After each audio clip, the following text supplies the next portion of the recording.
본 방송에서 제공하는 투자 정보는 투자 판단에 대한 조언입니다. 방송에서 제공하는 주식의 가치, 가격 상승 및 가격 하락에 대해서는 방송사에서 보장하지 않습니다.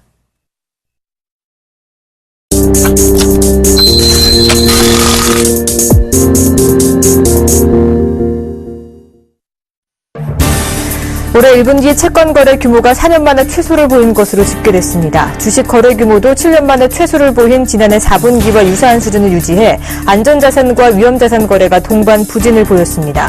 금융투자협회와 한국거래소에 따르면 1분기 채권 거래 금액은 1,269조 원으로 2009년 4분기 이후 17분기 만에 최저를 기록했습니다. 우리나라의 그림자 금융 규모가 지난해 말 1,500조 원을 넘어섰습니다. 그림자 금융은 은행과 비슷한 기능을 하면서도 당국의 건전성 규제를 받지 않기 때문에 경제의 뇌관이 될 것이라는 우려가 나옵니다.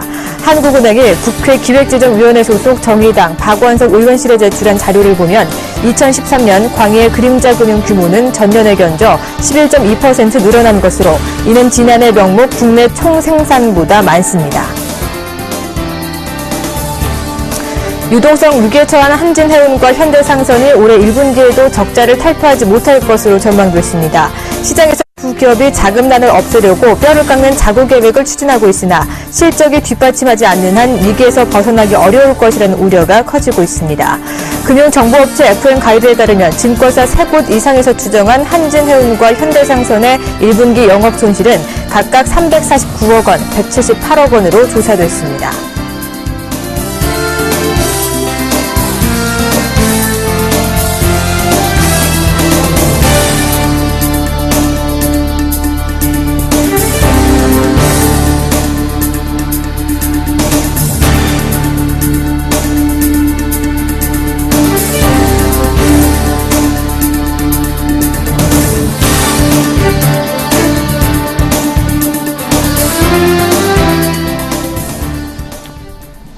안녕하십니까. 오늘장 내일장의 정혜림입니다. 전일장에서 2000선을 살짝 맛만 봤다면 오늘장은 2000선 위에서 계속 움직여주고 있는 모습입니다. 하지만 2000선을 지켜내기 위해서 안간힘을 버티고 있는 모습인데요. 현재도 1포인트가량 빠졌네요. 1999포인트에서 거래가 되는데 오늘 종가까지 2000선을 과연 지켜낼 수 있을지 지켜보셔야 될 것 같습니다. 코스닥 선전이 오늘도 눈에 띄고 있습니다. 전일 마에 550포인트를 넘어섰자 오늘은 560포인트를 향해서 목전에 두고 있는 모습인데요. 현재도 2포인트 넘게 오르면서 559포인트에서 거래가 되고 있습니다. 두 종목 이렇게 코스피, 코스닥 모두 선전하다 보니까 시총 상위 1위 종목들이 나란히 강세 움직임 보여주고 있습니다. 삼성전자도 2%대 강세 움직임, 셀트리온이 오늘 큰 폭으로 뛰어 오른 모습 확인할 수가 있고요. 달러화 환율이 7거래일 만에 상승 전환한 모습 보여주면서 상승 압력을 받고 있는 모습입니다. 시장 전문가 만나서 좀 더 자세한 얘기 들어보도록 하겠습니다. 먼저 LIG투자증권 유선웅 연구위원부터 만나보죠. 안녕하십니까? 네, 안녕하세요. 네, 지수가 7거래일 연속 상승하고 있습니다. 그 뒷받침에는 외국인이 돌아와 줬기 때문인데요. 이렇게 외국인이 순매수 전환한 이유부터 짚어주시죠. 예, 일단 가장 큰 이유로 보면은 매크로 환경의 개선으로 볼 수 있고요. 그 핵심은 미국 경제에 대한 우려가 완화됐다는 것입니다. 기존에 미국에 대한 우려는 두 가지였는데 하나는 소프트 패치 가능성이었습니다. 그런데 2월과 3월 지표 발표로 이것이 기우임이 확인되었고요. 두 번째 우려는 옐런 의장의 기준금리 인상 발언이었는데요. 이번 주에 옐런 의장이 연설을 통해서 지난주와 판이하게 다른 톤으로 시장 친화적인 발언을 하였고요. 지역 연은 총재들이 내년 하반기를 금리 인상 시점으로 보고 있다는 발언들이 이어졌습니다. 이에 따라서 이런 금리 인상 우려도 완화되었고 그래서 결국은 미국에 대한 우려들이 점점 완화되면서 매크로 모멘텀이 점점 강화되고 있다는 것이죠. 유럽 경제도 부인할 수 없는 회복 단계에 접어들었고요. 일본은 비록 소비세를 인상했지만은 이에 따라서 추가 완화와 직결될 가능성이 이제 기존보다는 좀 낮아졌습니다.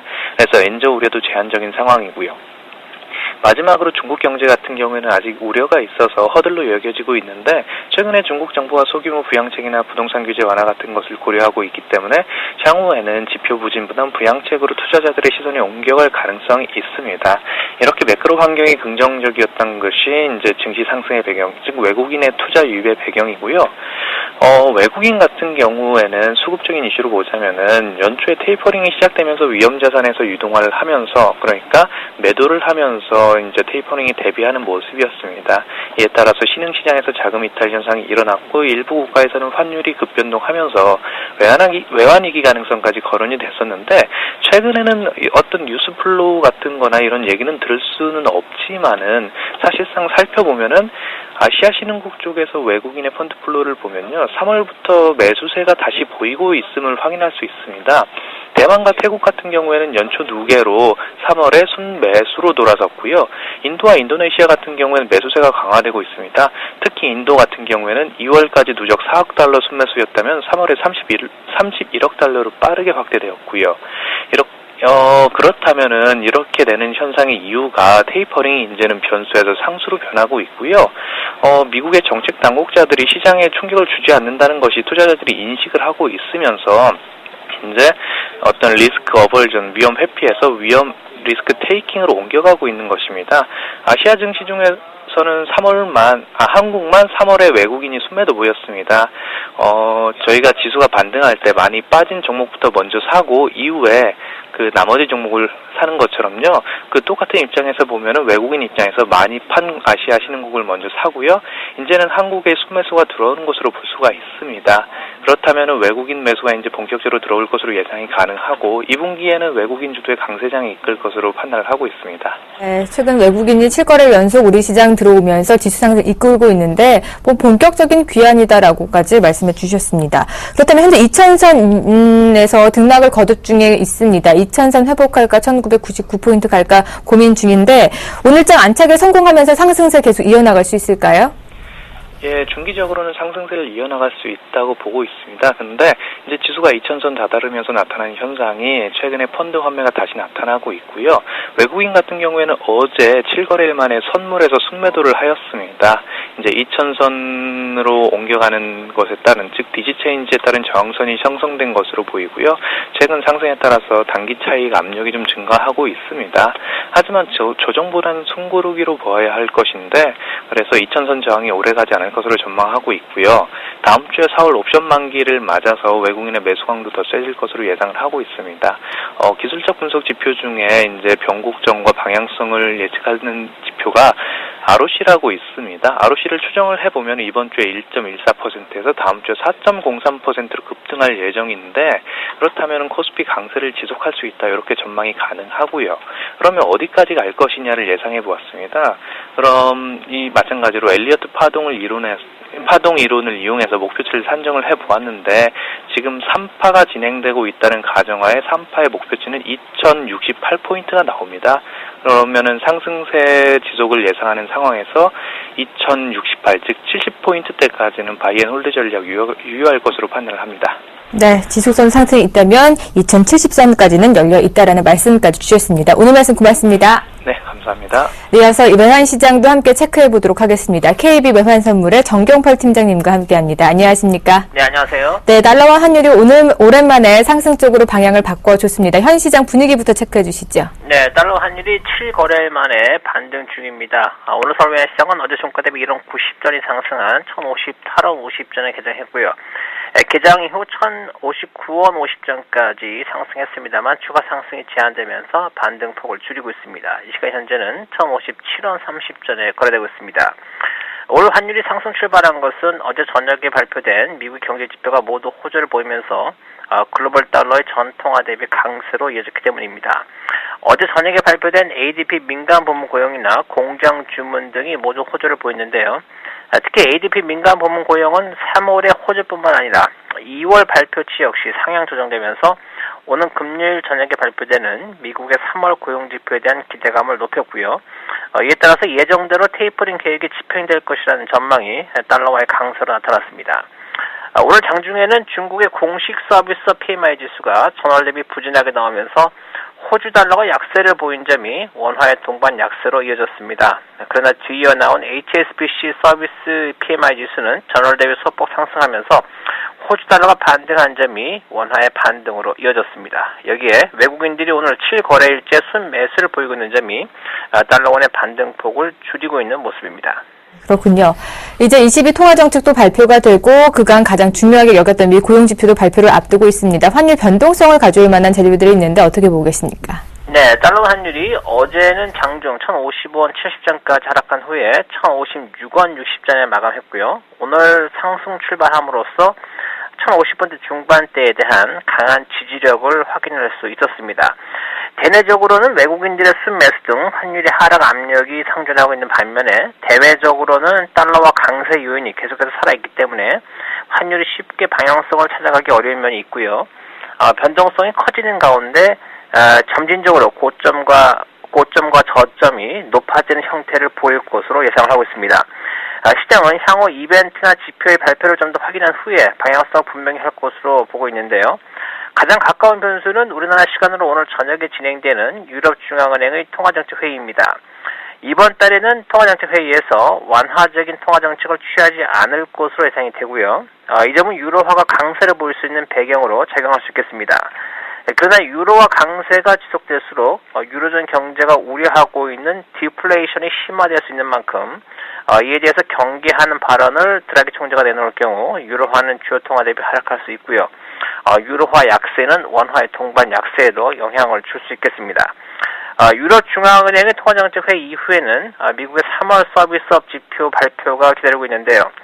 시장은 미국 경제의 70% 이상을 차지하고 있는 서비스업 지표 내의 세부 항목인 서비스업 고용지수 동향에 큰 관심을 가지고 있습니다. 서비스업 고용지수와 미국의 월간 고용지표 사이의 상관성이 완벽하지는 않습니다만 대략 70% 이상의 높은 상관성을 보여주고 있고요. 서비스업 고용지수의 상승은 달러와 강세로 이어질 가능성이 크다고 보고 있습니다. 지금까지 말씀드린 요인들이 달러와 강세로 이어지면서 달러원의 반등세가 이어질지 여부가 향후 관전 포인트라고 할 수 있습니다.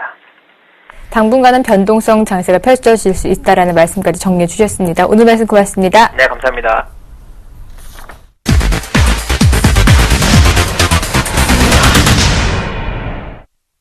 오늘장에서 떠오르고 있는 이슈들 정리해보고요. 마감 전략까지 세워드리도록 하겠습니다. 오늘도 IM투자증권의 김동섭 이사님 자리해 주셨습니다. 안녕하십니까? 네, 안녕하세요.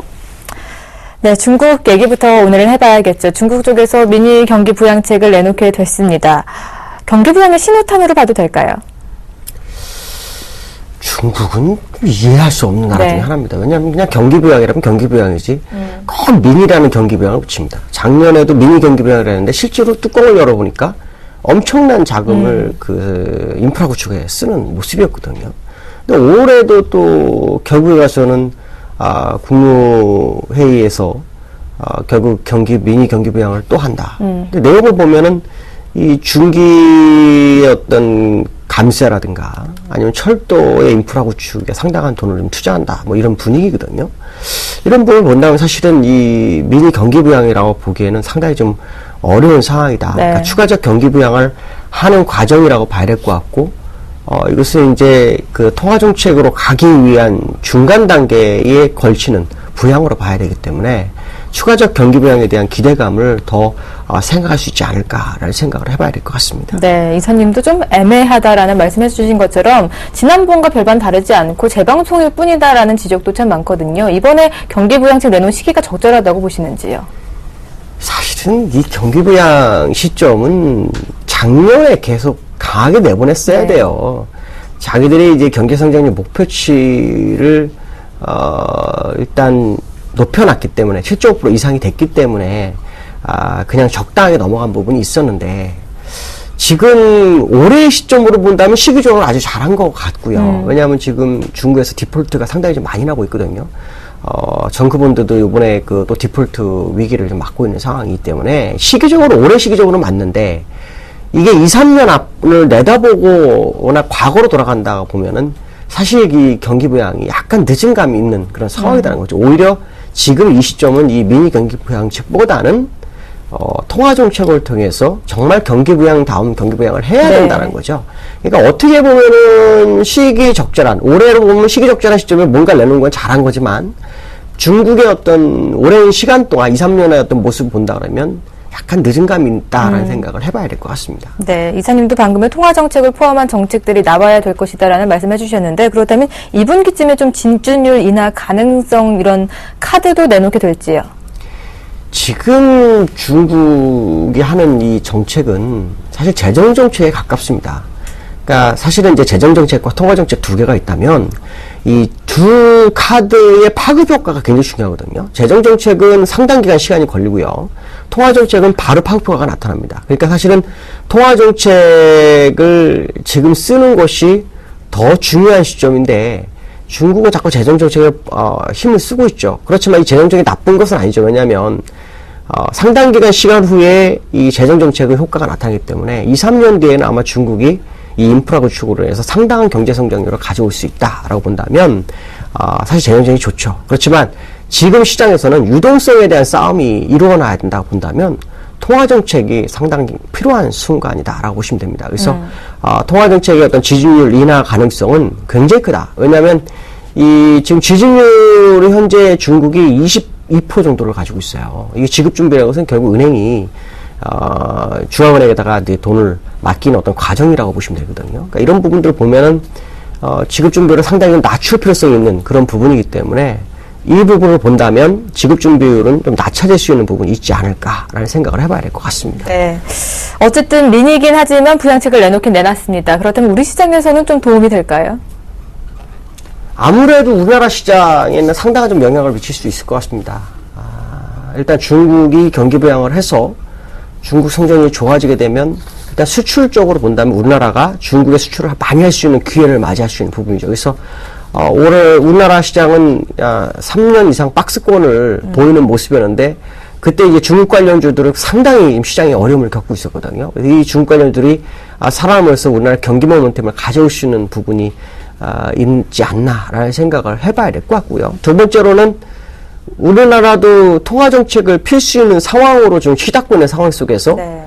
사실 미국에서 테이퍼링을 하거나 금리 인상을 하게 되면 우리나라 중앙은행 쪽에서도 통화정책을 피기 굉장히 부담스러운데 G2에 해당되는 중국의 경기 부양책을 함으로 인해서 우리나라도 충분히 통화정책을 할 수 있다라는 어떤 이 명분을 얻는 그런 상황이 발생하고 있다라는 거죠.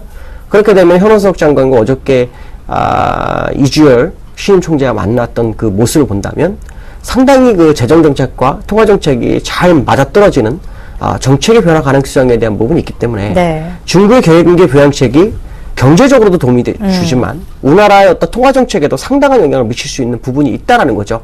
다행히 우리나라 중앙은행 총재나 신임 총재가 새로 취임한 이후 진행이 됐기 때문에 우리나라도 통화정책을 피는 데 있어서 시간이 좀 그렇게 오래 걸리지 않을 확률이 높아졌다라는 부분에 있어서는 중국의 경기 부양책이 우리나라한테는 상당한 영향권에 있다라는 생각을 한번 해봐야 될 것 같습니다. 네. 이렇게 중국 쪽에서 부양책을 내놓다 보니까 최근에 유로 정도 디플레 우려가 커지고 있지 않습니까? ECB에서 추가 부양책을 좀 내놓지 않을까라는 기대감도 함께 형성이 되고 있는데요. 이 점은 어떻게 보시는지요?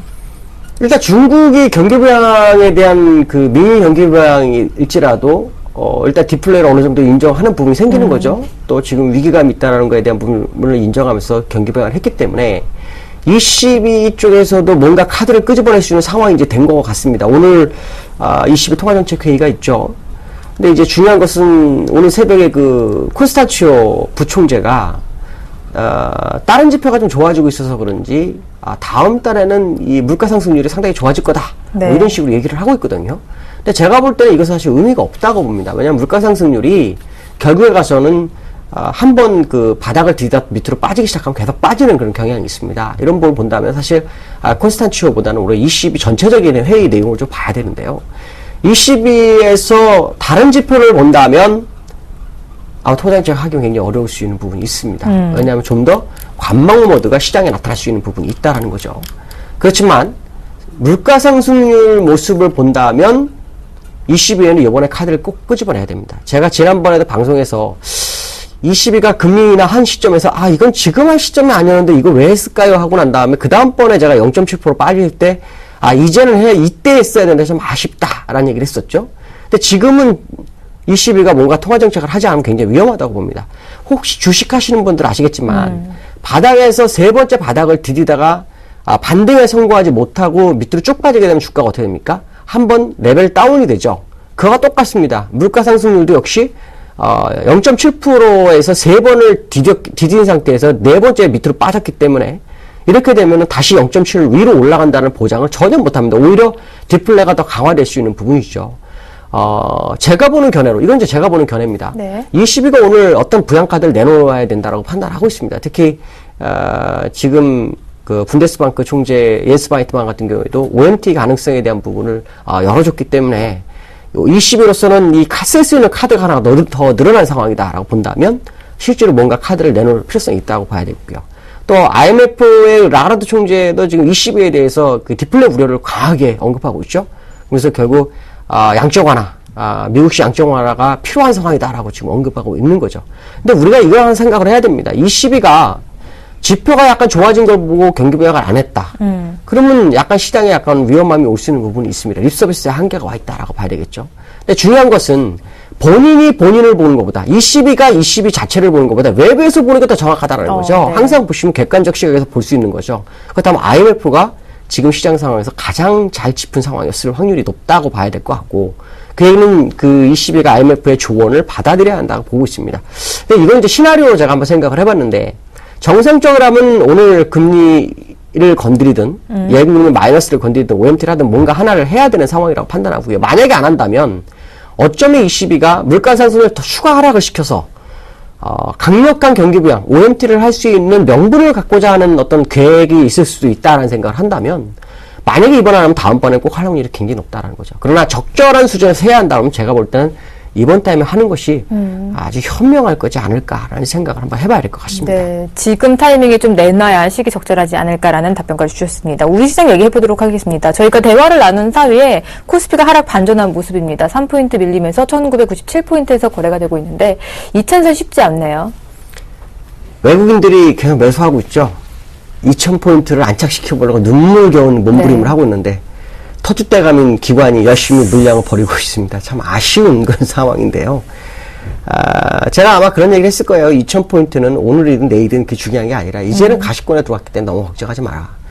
시장 일각에서는 박스권 얘기를 계속 하고 있습니다. 박스권. 3년 동안 2050과 1900 박스권에 있었기 때문에 박스권 상단으로 올라오게 되면 물량을 정리하면서 이익 실현하고 다시 박스권 하단을 준비하라 라는 얘기를 하는 것 같습니다. 근데 제가 보는 견해는 상당히 다릅니다. 이번에는 얘기가 좀 다를 것이다 라고 생각하는 게, 일단 기술적 분석상으로 하나 먼저 말씀드린다면 이 연봉인데요. 이 연봉의 모습을 보시면 요 고점과 요 고점 부분에서 지지력을 보이고 여기서 890을 지고 올라왔거든요. 네. 그리고 이 고점입니다. 여기서부터 벌써 6개월째죠. 근데 양봉 때 음봉 때 양봉 주면서 여기서부터는 작년과 올해는 벌써 아래꼬리가 상당히 길어진 겁니다. 이 모습을 보면 이것은 지금 T자형이 나왔죠. 물론 이 연봉이기 때문에 그렇지만 이건 양봉이 굉장히 커질 확률이 높다라는 것을 의미하기 때문에 이 연봉상으로 봐도 일단 기술적으로 상당히 좀 좋은 상황이 있기 때문에 박스권을 너무 연연하시면 안 될 수도 있다라는 생각을 해야 될 것 같고요. 두 번째는 월봉에서 5월선을 너무 가볍게 탔습니다. 네. 이렇게 되면 보통 양봉이 굉장히 커지는 경우가 많습니다. 그러니까 4월 한 달이 사실 굉장히 좀 기대된다라고 봐야 될 것 같고요. 그 다음에 제가 눈에 말씀드린 것 중에 하나가, 우리나라는 지금 이 작년에 대외적인 대내적인 사건이 거의 다 해결됐어요. 악재가 없습니다. 오히려 그 지정학적 리스크, 북한에서 계속 뭐 미사일을 쏜다든가, 서해안에다가 사격을 한다든가 이런 부분들이 있을 때도 시장은 안 빠졌어요. 오히려 외국인들이 그런 상황에서는 빠져나가면서 환율을 약세로 끌고 가는 법인데 환율도 오히려 빠지는 모습이 나와요. 그 얘기는 결국 외국인들은 오히려 지금의 위기를 즐기고 있는 상황이다. 그러니까 위기 때 얼마 전에 계속 팔았던 물량들을 걷어가는 그런 전략을 구사하고 있는 상황이기 때문에 기관들의 어떤 생각을 좀 바꿔줘야 한다라고 봐야 될 것 같고요. 우리나라에서 그 한국은행 신임 총재가 금리 인하를 만약에 5월 달에 하면서 추가적인 시장 상황에 따라서 금리 인하를 계속 진행할 수 있다라는 코멘트 하나만 해도요. 올 연말까지는 우리나라는 양적 완화에 대한 어떤 기대감, 그게 이제 시장에 좌우할 수 있는 부분이 있기 때문에 지금 기관들의 매도는 뭔가 좀 잘못됐다라는 생각을 한번 해봐야 될 것 같습니다. 그래서 제가 볼 때는 지금 박스권 상단 돌파 가능성을 열어두고 보시고 2000포인트는 그냥 지나가는 길목 정도로 보시면 접근하시는 게 제가 볼 때 현명하다라고 말씀드릴 수 있고요. 수급적으로 보시면 외국인들은 다 사고 있는데 기관들은 막 다 팔고 있죠. 이게 지금 기관들이 잘못하면은 굉장히 위험한 상황이 발생할 수 있습니다. 높은 가격에 물량을 사줘야 되는 상황이 발생할 수 있습니다. 항상 큰 상승이 올 때는 외국인들이 바닥에 사고 그러다가 기관들이 계속 누르다가 기관들이 결국 따라가는 전략이 나오다가 막판에 개인들이 들러붙는 그런 상황이 나오거든요. 지금 외국인들이 작년에 8월부터 10월 22일까지 계속 사던 물량을 소폭 팔면서 다시 주가를 밀었다가 다시 사기 시작하거든요. 그럼 이번 주에 두 번째 파동을 외국인이 만드는 과정이기 때문에 만약에서 올라가게 되면 기관들이 지금 팔았던 물량을 오히려 높은 가격에 주고 싸고 네. 들어올 확률이 상당히 높고, 그런 상태에서 개인들이 따라붙을 확률이 굉장히 높다라고 본다면 2000포인트에 대한 어떤 뭐 안착, 그렇지 않은 거, 뭐 이거에 대해서는 너무 신경 안 써도 되지 않을까라는 생각이 들고 있고요. 오히려 롱 포지션에 대한 어떤 구축을 계속 강화해 가는 전략을 구사할 필요성이 있지 않을까라는 생각을 해보고 있습니다. 네, 더 큰 상승을 위한 힘을 좀 응축하는 과정으로 생각하면 될 것 같습니다. 오늘 조금 밀리고 있지만 그닥 많은 걱정은 안 해도 된다라는 말씀이시죠? 네, 오늘 얘기는 여기까지 들어보도록 하겠습니다. 오늘 말씀 고맙습니다. 네, 감사합니다.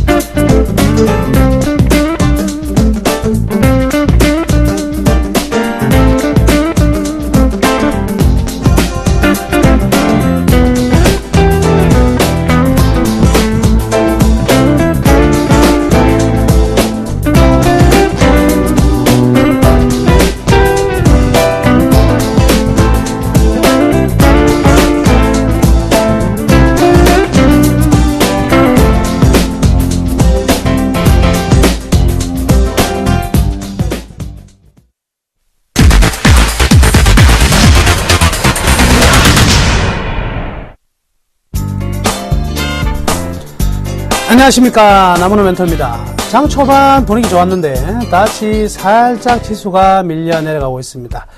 오늘 시장 흐름 보니까요, 개인들이 많이 가지고 있는 종목들이 좀 떨어지는 이런 모습이 나타나고 있습니다. 조선주도 마찬가지겠고요. 주로 개인들 종목 위주로 떨어지고 있는데 제가 계속 강조해 드립니다. 어떤 말씀을 드리고 싶냐면, 개인들이 이번에 바닥권에서 산 종목들 분명히 잘 샀다. 다만 결코 사기는 잘 샀지만 잘 팔기가 힘들 것이다, 이렇게 말씀해 드렸었는데, 지금 어떤 상황이냐, 전형적인 바닥권에서 흔들기가 진행되고 있다. 저는 이렇게 몇몇 종목에서 확인을 할 수가 있습니다. 즉 뭐냐면, 외국인이나 기관들이 너무 맛깔스러운 종목에 개인들이 많이 붙어 있으니까 일종의 프로그램과 그리고 종목들의 어떤 공매도를 서서 엮어가면서 개인들의 지친 흐름들 속에서 물량을 뺏어가려고 하는 흐름들, 너무 잘 명확히 드러나고 있는 모습들 나타나고 있으니까, 자, 여러분들 개인들이 이번에 바닥권에서 산 종목들 결코 쉽게 다시 재나락으로 떨어지는 그런 장세는 아닙니다. 반등이 나와도요,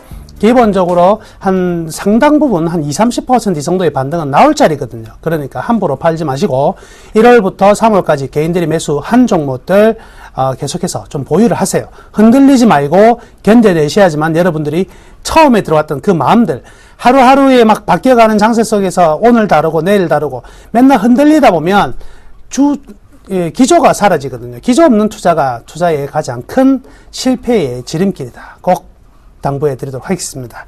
자, 오늘은요, 어떤 종목을 가져왔냐면 코스닥 종목인데요. 어우, 대단합니다. 오늘 상한가 기염을 토하고 있는데요. 컴투스입니다. 컴투스가 굉장히 강한, 오늘 15% 꾹꾹 눌러서 채웠네요. 37,950원 나오면서 강세가 일어나고 있는데, 내용을 보니까 이런 내용이 나왔네요. 낚시의 신이라는 모바일 게임이 출시한 이후에 일주일 지났는데 전 세계에서 흥행을 하고 있다. 역시 잘 낚았네요. 잘 낚아서 낚시의 신인가? 이 게임이 이제 굉장히 다운로드 수가 400만을 넘어가는 순간이 순식간에 전개가 되면서 여기에 대한 기대감들 살아났다, 이렇게 볼 수가 있겠고요.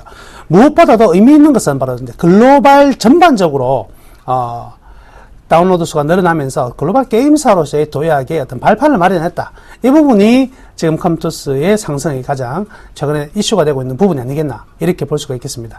수급적인 부분들 보면은요, 3월달 들어서 3월달에는요, 외국인 기관 연기금 팔급시 모두 다 그냥 던지고 도망가자 하고 엄청나게 매도를 많이 냈었는데, 오늘 같은 경우에는 기관의 매수가 들어와요. 반면 외국인들은 매도를 하고 있지만 기관의 매수가 좀 강하게 들어오고 있습니다. 근데 강하게 들어와 봐야 체결량은 그렇게 많을 수가 없죠. 왜? 초반에 그냥 상한가 들어가 버렸으니까. 그쵸? 자, 그러면 이러한 강세, 초강세가 나타나고 있는데, 여기서 우리가 반드시 이제 앞으로 어떻게 될 것인가, 어떻게 또 우리가 어떤 부분을 중점적으로 봐야 될 것인가 이 부분이 중요합니다. 그래서 항상 종목이 급격히 많이 올라가고 떨어지는 데 대해서는 향후의 전망 부분 떠나가지고 현재 이 종목에 대해서 명확하게 꼭 관찰해야 되는 포인트들을 이런 부분을 여러분들도 항상 좀 연구를 많이 하셔야 되거든요. 자, 첫 번째는요. 150개국에서 골고루 흥행 중이라는 게 의미가 있다는 거죠. 그렇죠. 어느 한쪽 중국에서 대박이 났다, 일본에서 대박이 났다, 미국에서 대박이 났다 이 개념이 아니고 뭐 미국, 중국, 유럽, 일본들 150개국 전반적으로 다운로드 수가 급격히 늘어났다는 거. 여기에 분명히 의미가 있다. 이렇게 봐야 될 것 같고요. 자, 통상 이제 우리나라의 모바일 게임들 같은 경우에는 어떤 식의 수익 구조가 되냐면 보통 이제 메신저 플랫폼을 이용을 하죠. 그래서 카카오라든지 아니면 네이버의 라인 이런 메신저를 통해 가지고 주로 이제 다운로드가 되는데 이 게임은요 자체 플랫폼 개발했죠. 자체적으로 개발해서 운영하기 때문에 그러한 메신저 플랫폼을 가지고 있는 기업한테 수수료가 안 나간다는 거죠. 그러니까 마진율이 몇 퍼센트 나면 70%에 육박한다. 이 부분이 굉장히 의미가 있다는 거죠. 그러면 그 플랫폼이 과연 이제 앞으로 성공할 수 있느냐, 이 부분도 굉장히 중요할 것입니다.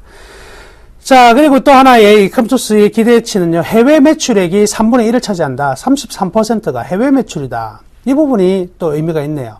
그러다 보면, 지금 뭐냐면, 국내 기업들 보면 거의 상위권 모바일 기업사와 그리고 하위권이 좀 분리가 되고 있는 상황이에요. 그래서 넘버원 하면 뭐 썬데이 토즈라든지 CJ ENM 같은 경우에 거의 이제 탑 클래스로 올라가 있고, 나머지 게임빌, 그리고 위메이드, 그리고 컴투스가 살짝 좀 밀려내려가는 국내적 구조였거든요. 그런데 어디로 향해서? 해외로 향해서 뻥 치고 달아나기 때문에 국내에서의 밀렸던 부분을 해외에서 가져올 수 있다. 이렇게 생각할 수도 있겠죠. 그리고 앞으로 전망은 어떻게 봐야 될 것인가? 역시 게임빌에 흡수되고 나서 시너지 효과가 아직까지는 그렇게 나타나지 않았습니다. 왜냐하면 자체 정비에 그리고 어떤 식으로 두 기업이 시너지를 만들어내 갈 것인가에 대한 협의 시간들이 분명히 지났었는데, 그렇다면 올해부터는요 시너지 효과가 본격적으로 나타날 가능성이 크다 이렇게 볼 수가 있겠고요. 그 다음에 이를 토대로 올해 같은 경우에는 매출액만 전년비 한 27% 정도 성장할 것으로 지금 예측이 되고 있습니다. 영업이익은요 한 100%대 증가가 전망이 되고 있는데, 결국요 올 한 해에 저는 이제 모바일 게임 관련 종목들이 분명히 우상향으로 점진적인 안정세와 다시 한번 주가의 상승이 나타날 수밖에 없는 것은, 우리나라 모바일 게임들이 수익 창출하는 구조가 과거에 문제점이 뭐였냐면 각각의 게임들에 대해서 너무 집중하는 현상들이 있었거든요. 대표적으로 본다면 NC소프트 같은 기업들 같은 경우에는 하나의 게임을 개발하기에 너무 많은 시간과 너무 많은 자금들, 그게 쏠림이 있기 때문에 만약에 그 게임이 실패를 해버리면 손실폭이 굉장히 커지는 구조였는데, 이게 작년까지도 모바일 게임도 그랬었거든요. 그래서 올해 같은 경우에도요, 이 컴퓨터 같은 경우도 게임 몇 개 냈습니다. 몇 개 냈는데 전부 다 참패예요. 시장에서 거의 참패를 했거든요. 그래서 주가가 올라가지 못했던 부분이 있는데, 이제는 어떠냐면 약간의 다품종을 생산한다는 겁니다. 다품종을 생산해서 여기에 어느 정도 밑밥을 던져보내요. 그 밑밥 중에 하나가 낚시의 신인데 정확하게 맞았네요. 밑밥과 낚시. 그래서 이제 과거만큼의 리스크가 그렇게 크지는 않는 올해 한 해가 될 것이다 이렇게 생각합니다. 다만 주가는요, 게임 산업의 전반적인 특성상 주가의 변동성 클 수밖에 없어요. 한 게임이 나와서 히트치고, 그 히트치고 나서 수익이 발생하는 그 구간이 굉장히 긴 것이 아니거든요. 사이클이 굉장히 짧아요. 한 게임 나와가지고 뻥 히트쳤다가 이제 뭐 한두 달 지나면 딱 지나가죠. 1년을 계속 롱런할 수 있는 게임들이 모바일 게임이 존재하는 것은 아니거든요. 뻥 쳤다가 줄어들고 뻥 쳤다가 줄어들고 이런 부분들이 있기 때문에 주가도요 굉장히 변동성이 커요. 그래서 사실은 이 모바일 게임주에 투자하시는 분들이 게임주에 투자가 수익 내기가 절대 쉬운 구조는 아닙니다.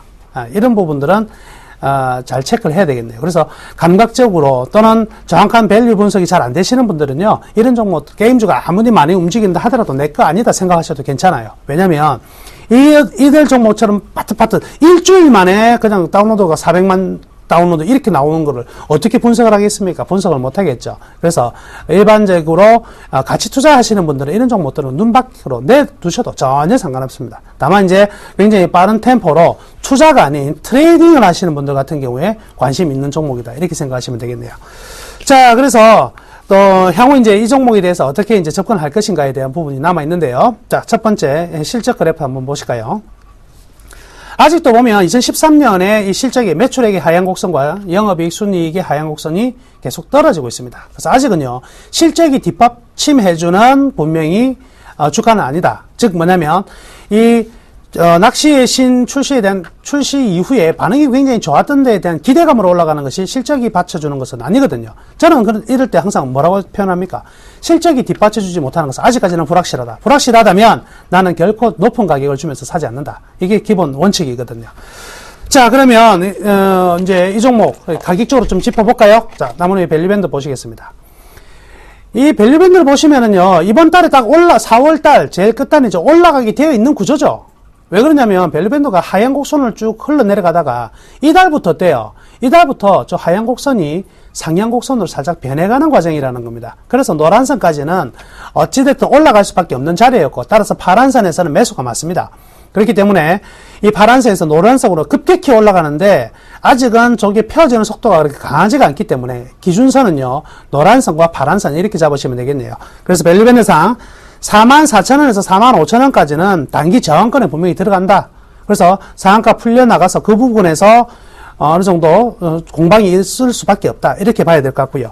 만약에 1분기 이 낚시의 신 넘어서 2분기 실적까지 굉장히 좋아지는 모습이 나온다면 이제는 좀 상황이 달라져요. 저렇게 우상향하는 밴드가 이제 각도를 더 올려갈 것이거든요. 그렇게 될 경우는 6만원까지도 2분기에 도전 가능하게 되는 겁니다. 그래서 그 정도까지를 어떻게 매수 타이밍 조절을 좀 해보자. 가격 매수 얼마에 매수할 것인가가 아니라 2분기 전체적으로 6만원까지 보고 간다면 어느 타이밍에 우리가 매수할 것인가를 고민을 좀 해봐야 될 것 같습니다. 지금은 그래서 타이밍은 아니다. 이렇게 말씀해 드릴게요. 그래서 가격이 얼마냐가 중요한 것이 아니라 어느 타이밍, 그럼 지금 타이밍 아니니까요. 조금 더 딜레이를 시켜서 한 일주일이나 2주일 정도 후까지는요. 주가가 어떻게 움직이는, 사람들이 이 컴투스라는 기업에 대해서 어떻게 반응하는지를 체크한 다음에 그 다음에 2분기 실적까지 내세워가지고 6만원까지 달려가기 전에 나는 얼마에 살 것인가를 고민하시는 게 가장 좋을 듯 합니다. 자, 오늘 컴투스 이렇게 정리해드리고요. 내일 다시 10시 10분에 이슈 와이를 가지고 여러분께 찾아뵙도록 하겠습니다. 좋은 오늘 보내시고요. 내일 다시 뵙겠습니다. 감사합니다.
안녕하십니까, 김선일 멘토입니다. 네, 시장이요 조금 안 좋습니다. 이게 지금 시장이요 조금 꺾이는데요. 이전부터, 그러니까 아까 낮부터 좀 저는 이상한 느낌을 받은 게 종목들이 안 가요. 그러니까 코스피나 코스닥에서의 대장주가 그냥 지수를 끌어올렸었던 것 뿐이지 지수 이 포인트 자체가 눈속임이었습니다. 그래서 지금 다시 제자리로 돌아가는 그 흐름이 나타나줍니다. 그래서 제가 어제부터 말씀드렸던 게 기관들의 흐름을 봐야 된다 계속 말씀을 드리잖아요. 뭐죠? 관심보다는 관망이 필요하다고 계속 말씀을 드립니다. 자, 그 포인트가 좀 맞아 떨어지는 것 같고요. 정말 조금 조심해야 되는 그런 시점 자체가 조금 눈에 들어오기 때문에 포인트를 잘 잡으셔야 될 것 같습니다. 아셨죠? 자, 지금 제가 종목 상담 같이 해드리는 거 아시죠? 013에 3366번에 0110번입니다. 자, 아래 번호 나갑니다. 이 번호로 문자 주시면요. 상담해드릴 거고요. 오늘 제가 2종목 수익 실현하고 1종목 정리할 겁니다. 좀 이따가 봐드릴 테니까요. 네, 방송 끝까지 보시면 될 것 같습니다. 자, 바로 오늘 수급 100점을 살펴보도록 하겠습니다. 자, 오늘 준비한 종목들입니다. LG디스플레이고요. 삼성물산 네이버, 삼성전자, 그리고 셀트리온이 눈에 잡혔습니다. 자, 먼저 첫 번째로 봐야 될 종목이 뭐냐면요. 네, LG디스플레이입니다. 자, 이 종목 한번 추천을 드리고 나서 잘 먹고 나왔는데요. 엄청나게 오늘 또 급등을 해줍니다. 자, 완벽하게 흐름 자체가 좀 바뀌었구나라는 생각이 들 정도의 수급이 좀 들어와주고 있어요. 최근의 수급부터 좀 볼게요. 최근의 수급 보자면요. 꾸준하게 외인, 기관들이 매수가 들어와주고 약간 쉬지만 그 물량은 누가 또 외인이 받아주면서 개인들의 매도를 이끌어줬던 그런 이제 흐름이 아주 좋았던 종목입니다. 그렇죠? 그래서 추천드렸었고요. 오늘 수급도 보니까요. 오늘 보니까 보이시죠? 자, 외국인들이 18만 주, 기관들이 50만 주가량을 양매수를 해주면서 주가를 지금 끌어올려주고 있습니다. 자, 차트 흐름도 굉장히 좋죠? 상승 쪽으로 갈까요? 갈 것 같습니다. 어떻게 해요? 자, 보세요. 고점 포인트에 대한 부분, 요 포인트였는데 완벽하게 뚫고 올라가주면서 새로운 그림이 잡힙니다. 이제 어떤 그림이 될까요? 한번 조정을 거친 이후에 상승 쪽으로 분위기 전환이 나올 수가 있습니다. 그래서 지금부터 LED 디스플레이는요, 조정이 나오면 매수를 해야 되는 그런 종목이 되어버린 것 같습니다. 관심 가지셔야 되고요. 관심군에 잘 넣어두시고 대응 부탁드리겠습니다. 자, 그 다음입니다. 자, 저는요, 오늘 사실 건설주가 좋을 것이다 판단했기 때문에 어제 방송에서 삼성 엔지니어링을 종가 추천을 드렸습니다. 자, 오늘 물산이 3.5% 하고 있고요. 삼성 엔지니어링도 오늘 2% 가까이 상승을 하고 있는데요. 자, 삼성물산 오늘 좀 수급이 좋아요. 네, 수급이 좋은 흐름으로 나타나주면서 주가가 반등을 주는데 요 포인트 항상 말씀드리죠. 요 바닥 포인트 맞아 떨어지면서 주가가 이렇게 반등을 주고 있는 모습이 포착이 되고 있네요. 얼마나 더 갈까요? 좀 확인을 해봐야 되지만, 그 상승 쪽으로의 분위기 자체가 좀 더 나올 가능성은 열려있지 않나 판단이 되고 있는 게요. 자, 수급적인 부분 보자면요. 역시나 꾸준한 외인들의 수급이 잡혀주고, 기간 들어오는 가운데, 단기적인 차익 실현 물량 나왔지만, 오늘 다시 보자면, 외국인들이 27만 주 매수가 들어와주고요. 그쵸? 기관들이 15만 주가량 매수를 같이 좀 해주고 있습니다. 요 흐름으로 해서 종목을 끌어올려주고 있는 포인트가 잡히네요. 상승 쪽으로의 빠른 분위기 전환이 나타나고 있는데 오늘 뭐 장중에 5.8%까지 갔다가 밀리긴 했지만요. 그래도 흐름은 굉장히 좋습니다. 저는 고점 뚫고 가는 분위기이기 때문에 또 시장이 이 정도임에도 불구하고 상승 분위기 잘 나와주고 있기 때문에 조금 더 긍정적으로 봐야 되지 않을까 말씀을 드려볼게요. 자, 다음은 많이 궁금하실 것 같습니다. 네이버입니다. 자, 매수를 해야 될까? 아니면은 이 종목, 기다려야 될까? 고민들 많으실 것 같은데요. 자, 이렇게 볼게요. 이 종목은요, 항상 네이버 같은 경우는 이런 흐름이 나와줬죠. 한번 크게 밀릴 때마다 주가가 다시 반등을 주는 포인트가 잡힙니다. 그 포인트에 맞춘다면은 이번에 조정이 새로운 반등 모멘텀으로 잡혀줬었는데요. 수급을 좀 볼게요. 최근의 수급입니다. 기관들이 정말 꾸준하게 매수를 보여줬어요. 그렇죠? 정말 많은 물량이 들어오는데, 외인은 반대로요. 보이시죠? 파란불로 외국인은 팔고 나가는 모습이 잡힙니다. 기관들이 물량을 다 받아두고 있는 흐름인데, 근데 개인들이 사는 흐름이 안 좋았어요. 그런데 어제장에서 개인들의 매도세가 잡히고, 또 오늘장에서 보니까 양매수가 지금 잡혀주면서 개인 물량 자체를 빼가고 있는 그런 포인트가 잡힌단 말이죠. 그러면 당분간의 흐름을 볼 때, 네이버는요, 수급이 조금 들어와 주기 때문에 상승 쪽으로 분위기가 조금 더 나올 가능성은 있지 않을까라는 생각이 듭니다. 그래서 대신에 너무 많이 가진 못할 것 같아요. 그래서 85만원 정도가 또 한 번 고비가 될 것 같은데요. 일단 흐름은 좋습니다. 꾸준하게 보시고 대응해야 된다 말씀을 드려보도록 하고요. 자, 그 다음 삼성전자입니다. 자, 삼성전자가 오늘 140만원까지 가려다가 말았지만 흐름 2.5%까지 좋은 흐름이었습니다. 자, 상승 모멘텀, 애플 쪽에서의 소송권 같이 긍정적인 모습이었기 때문에 주가가 영향을 받는 것 같은데요. 확실하게 지금 어떤 종목들이 움직이냐면요. 전차 권단 종목들이 좀 움직여주면서 주가를 끌어올립니다. 오늘 장에서는 삼성전자만이 나홀로 급등인데 외국인들이 엄청나게 많은 물량을 사주고 있어요. 아주 그냥 끌어올려주고 있다 말씀드릴 수 있을 것 같은데요. 하지만 제가 좀 걱정인 것은 140만원대 구간 심리적인 저항선으로 작용할 가능성이 굉장히 높습니다. 그렇죠? 제가 항상 말씀드리는 건 뭐죠?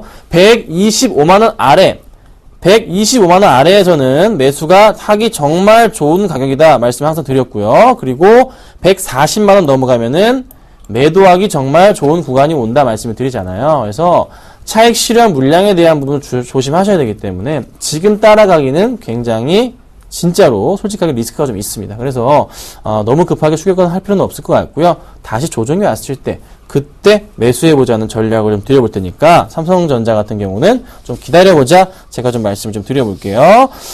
자, 마지막으로 셀트리온입니다.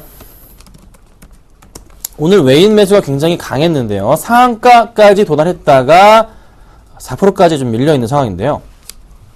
자, 셀트리온 같은 경우는요, 제가 정말 여러 번 많이 말씀드렸고 4만원 아래서도 여러 번 매수 추천을 굉장히 자주 드렸던 종목입니다. 자, 요 포인트부터 계속 제가 말씀을 드렸죠. 요 포인트부터 말씀을 좀 많이 드렸었고요. 요때도 말씀 많이 드렸었는데요.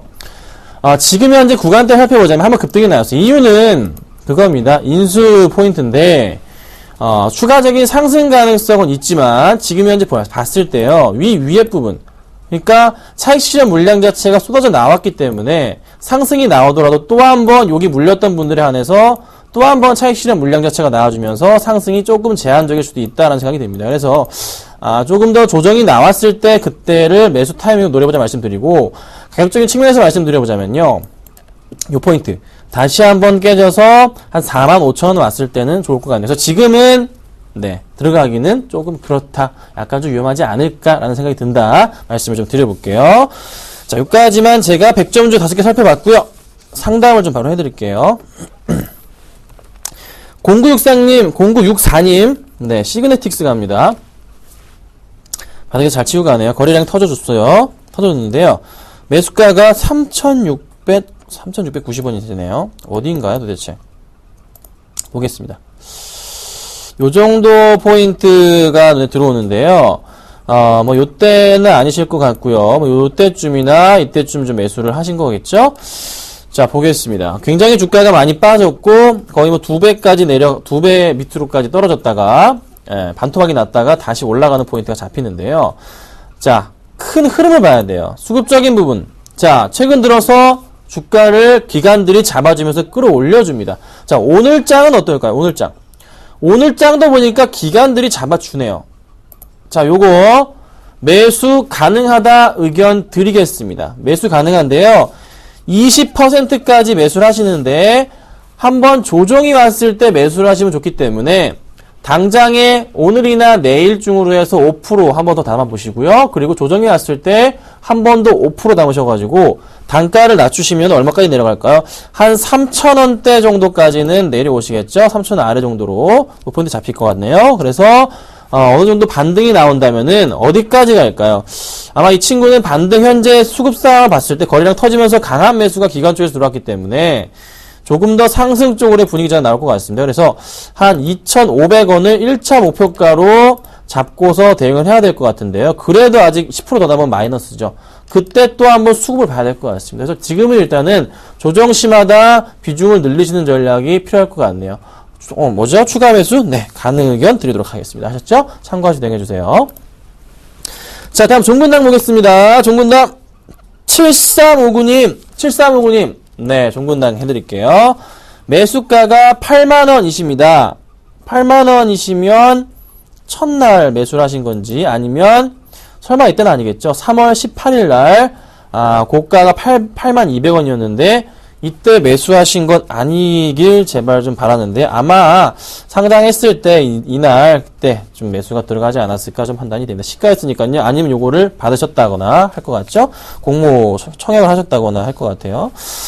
자, 지금 바닥에서 잘 치고 올라가는데요. 흐름을 보세요. 그냥 흐름 상태는 계속적으로 우상향하는 흐름 패턴이 나와줍니다. 계속적으로 가고 있잖아요. 그러면 크게 무리가 없는 이상 다시 여기서 반등을 주는 포인트가 나올 겁니다. 그럼 조만간에 다시 한번 8만원이 넘겠죠. 제가 이거 말씀드리죠. 평행하게 간다 말씀드리잖아요.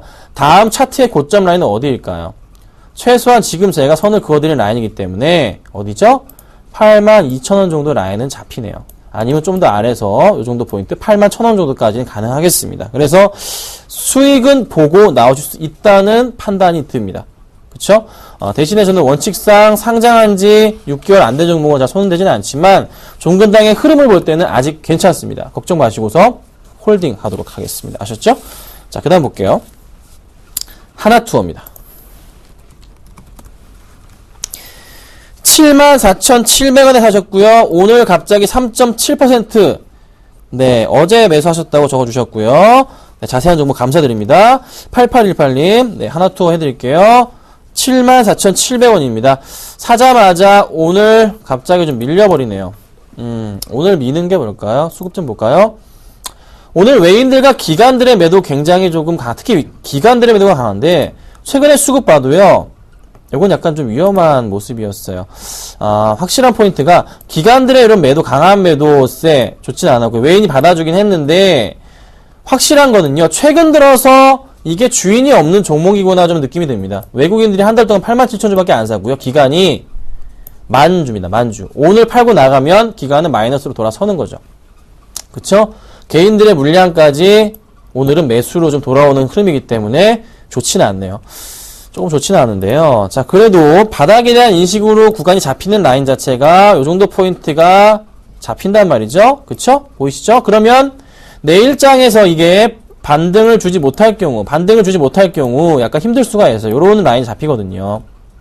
요 정도 포인트가 잡힌단 말이에요. 그래서 여기가 고점으로 인식이 되는 그런 슈팅 구간, 그리고 고점 인식 부분이 됩니다. 그래서, 내일장과 늦어도 모레장 이걸 한번 밀렸다가 다시 이렇게 올라가는 포인트가 나오지 않게 되면은 조금 주의를 해야 된다 말씀을 드립니다. 아셨죠? 그래서 지금은 홀딩 하시는데요. 내일장에도 하락이 나올 경우에는 조금은 비중을 조금 줄여보시는 게 한 번 더 비중이 작으시지만 그래도 5%까지 줄여보시고 대응을 해보자고 제가 의견을 드려볼게요. 자, 근데 정말 제가 칭찬드리고 싶으신 것은 10%씩 매수하시는 거 정말 좋았습니다. 10%씩만 매수하셔가지고 리스크 관리 잘 하신 거죠. 그렇죠? 오늘 제가 준비한 종목 이거 한번 여유 자금 있으시다면 담아보시는 걸 제가 권해드릴게요. 오늘 제가 세 종목을 정리하는데 다 합치니까 마이너스 1% 정도가 됐습니다. 그렇죠? 안타깝긴 한데요. 잘 먹었기 때문에 걱정은 안 됩니다. 최근 들어서. 그렇죠? 오늘 AS를 좀 발휘해드릴게요. 자, 오늘 제가 정리할 종목 세 종목입니다. 뭐냐면요. 먼저요. 대우조선해양 정리하겠습니다. 나쁘진 않아요. 더 갈 수가 있는데요. 제가 삼천리 자전거를 정리해야 되기 때문에 수익 난 거랑 같이 커버 쳐가지고 최소한 마이너스를 안 보기 위해서입니다. 그리고 또 하나 삼성테크인까지 오늘 같이 정리를 합니다. 삼성테크인도 수익이 많이 안 났습니다. 지금 현재 가격으로는 한 1.5%밖에 안 났어요. 그리고 대우조선해양이 한 5% 정도인데요. 두 개를 같이 합쳐서 삼천리 자전거를 오늘 손절가 밑으로 깨지면서 많이 깨졌는데 지금 현재 구간대 정리하시면은 현재 구간으로 정리하시면 아마 마이너스 한 6% 정도가 되실 겁니다. 그래서 세 개를 같이 정리 다 해버리셔가지고 거의 똔똔 분위기 수수료가 떼고요 하면은 마이너스 1% 30% 비중으로 산 종목 마이너스 1% 나신 겁니다. 그렇게 제가 처리를 할게요.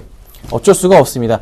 만회해야 돼요. 그쵸? 확실하게 제가 뭐라 말씀드렸죠? 10%씩 매수해서 수익 확실하게 내드린다. 가끔 이런 날도 있는 겁니다. 이번 주, 지난주였나요? 원익 IPS랑 하림이랑 잘 팔고 나와서 두 개 합쳐서 15%였잖아요. 20% 종목 7.5% 수익 냈잖아요. 이런 식으로 관리하는 거. 여러분, 이렇게 리스크 해지 하는 겁니다. 아셨죠? 10%씩만 따라오세요. 어떻게 됩니까? 확실하게. 제가 정말 오랜만에 마이너스 봤습니다. 거의 몇 달 만에 마이너스 봤어요. 아실 거예요. 제 방송 보신 분들은. 기죽지 마세요. 오늘 이 종목 제가 준비했습니다. 뭐냐면요. 코라홀딩스입니다. 살펴보도록 하겠습니다. 좀 봐드릴게요. 자, 코라홀딩스 어떤 종목이죠? 라오스의 삼성전자다라고 알고 계실 겁니다. 라오스에서 제일 큰 회사고요. 자, 근데 라오스만 파나요? 아닙니다. 캄보디아, 미얀마로 판매처 확대가 이루어지고요. 최근 들어서 기간이 꾸준했는데 외인까지 같이 가세를 합니다. 그래서요, 상승 분위기가 조금 더 조출될 것 같아요. 차트 보겠습니다. 차트를 보자면요. 많이 밀렸다가 올라가는 흐름인데 저는 이 모양에다가 좀 베팅을 한 겁니다. 차트 흐름은요. 여기서 평행하게 상승을 줘서 이 갭을 제가 본다 말씀을 드리는 거고요. 수급적인 부분도 꾸준한 기간들의 흐름에서 오늘장에서 보시면요. 잡아드릴게요. 어디 갔죠? 코라홀딩스가 아래에 있을 것 같은데 여기 맨 밑에 있네요. 맨 밑으로 들어갔네요. 여기입니다. 죄송해요. 맨 밑으로 내려갔네요. 제가 하는 게 아니라서. 자, 볼게요. 17,000주 외인들, 그 기간들이 38,000주 매수가 들어옵니다. 강한 양매수 잡히죠? 괜찮습니다. 그래서요, 상승적으로 요 갭을 메울 수 있지 않을까. 요까지만 보도록 하겠습니다. 그래서 매수가는요, 바로 제가 잡아 드릴게요. 자, 매수가는 25,500원에서 26,000원 사이로 매수 부탁드리고요. 목표가는 제가 여기 본다고 그랬죠? 얼마입니까? 28,000원까지 목표가 잡고 대응하고 손절가는 25,000원으로 짧게 잡도록 하겠습니다. 자, 제가 또 한번 빠르게 수익 내드릴 테니까 10%씩만 다물한 의견 또 한번 드려보겠습니다. 오늘 고생 많으셨고요. 내일 뵙도록 하겠습니다. 감사합니다.